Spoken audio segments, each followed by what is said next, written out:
Halo, assalamualaikum warahmatullahi wabarakatuh. Yo, jumpa lagi dengan saya Hendy di channel Telo Sport.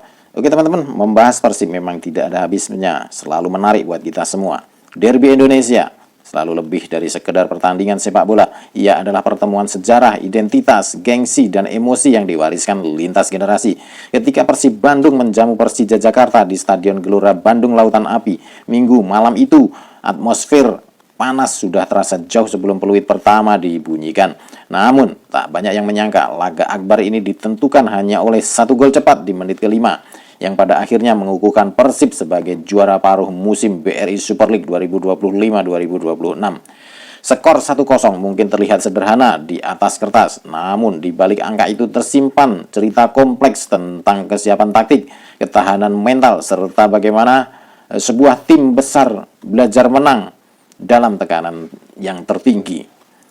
Menit kelima, pertandingan menjadi titik balik sekaligus momen krusial. Beckham Putra Nugraha, gelandang muda yang kini semakin matang, memanfaatkan celah kecil di pertahanan Persija. Tanpa ragu ia melepaskan penyelesaian dingin yang menggetarkan jala gawang lawan. Gol ini bukan hanya memberi keunggulan skor, tetapi juga mengubah landscape psikologis pertandingan. Dalam laga derby, gol cepat ibarat pedang bermata dua. Bagi tim yang unggul, ia bisa menjadi bahan bakar kepercayaan diri. Bagi tim yang tertinggal, ia seringkali memicu kepanikan dan keputusan yang tergesa-gesa.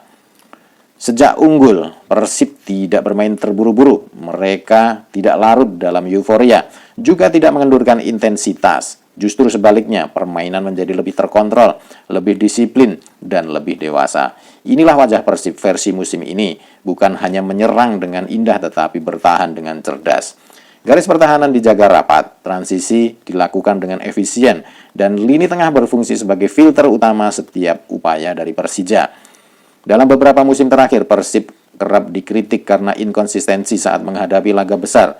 Namun, derby ini memperlihatkan perubahan signifikan. Mereka kini tahu kapan harus menyerang dan kapan harus menunggu. Mentalitas inilah yang membedakan tim juara dari tim yang sekedar bertalenta. Di sisi lain, Persija Jakarta sejatinya tidak tampil buruk. Penguasaan bola mereka cukup dominan di beberapa fase pertandingan. Tekanan demi tekanan dilancarkan, terutama di babak kedua. Namun, seperti banyak laga derby lainnya, dominasi tidak selalu berbanding lurus dengan efektivitas. Penyelesaian akhir menjadi masalah utama. Beberapa peluang emas gagal dikonversi, baik karena rapatnya pertahanan Persib maupun kurangnya ketenangan di momen krusial.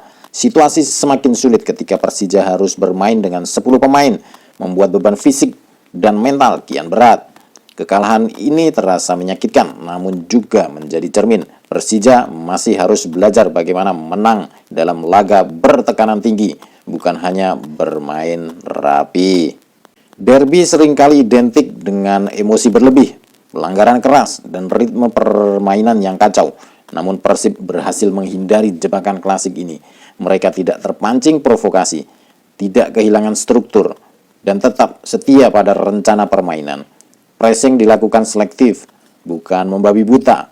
Saat Persija menaikkan garis pertahanan, Persib memilih menunggu dan memanfaatkan ruang lewat serangan balik cepat.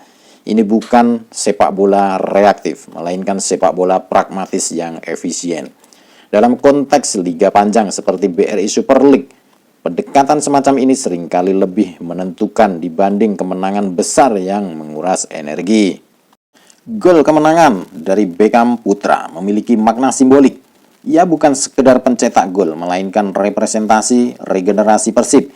Di tengah tekanan besar derby, pemain muda ini tampil tanpa beban, seolah menyampaikan pesan bahwa masa depan Persib berada di tangan yang tepat. Keberanian memainkan dan mempercayai pemain muda dalam laga sebesar ini menunjukkan kepercayaan diri tim pelatih dan manajemen.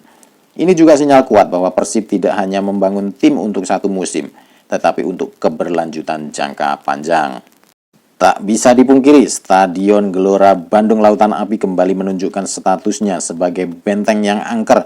Dukungan supporter meski dalam pengaturan ketat memberikan energi tambahan bagi pemain Persib. Namun yang lebih penting, Persib tidak bergantung sepenuhnya pada atmosfer. Mereka memanfaatkan keuntungan kandang secara profesional, bukan emosional. Inilah ciri tim matang. Berani untuk menang, bukan sekedar menghibur. Dengan kemenangan ini, Persib resmi menyandang status juara paruh musim. Meski bukan jaminan gelar akhir, posisi ini sangat penting secara psikologis. Ia memberi pesan kepada pesaing, Persib bukan sekedar kandidat, melainkan standar kompetisi saat ini.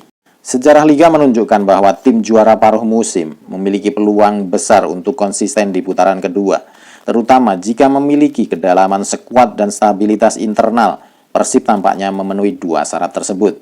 Namun, tantangan sesungguhnya justru dimulai sekarang. Menjadi pemburu jauh lebih mudah daripada menjadi buruan. Persib versus Persija selalu menjadi etalase kualitas sepak bola nasional. Laga ini menunjukkan bahwa kompetisi Indonesia semakin taktis, semakin rapi, semakin kompetitif. Tidak lagi hanya mengandalkan fisik dan emosi, tetapi juga perencanaan dan eksekusi. Jika konsistensi ini terjaga, BRI Super League memiliki peluang besar untuk meningkatkan reputasi regionalnya. Pada akhirnya, derby ini bukan hanya tentang siapa menang, siapa kalah. Ia adalah cerita tentang ketenangan di tengah tekanan, tentang bagaimana satu momen kecil bisa menentukan nasib pertandingan, dan tentang evolusi mental sebuah tim besar.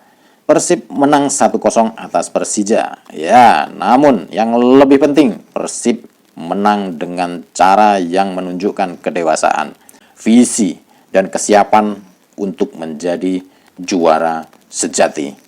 Dan bagi para pecinta sepak bola Indonesia, derby ini kembali mengingatkan rivalitas boleh panas, tetapi kualitas permainanlah yang membuat abadi. Oke teman-teman semuanya, saya cukupkan sekian. Semoga konten ini bermanfaat dan menghibur teman-teman semuanya. Salam olahraga, salam sehat selalu. Wassalamualaikum.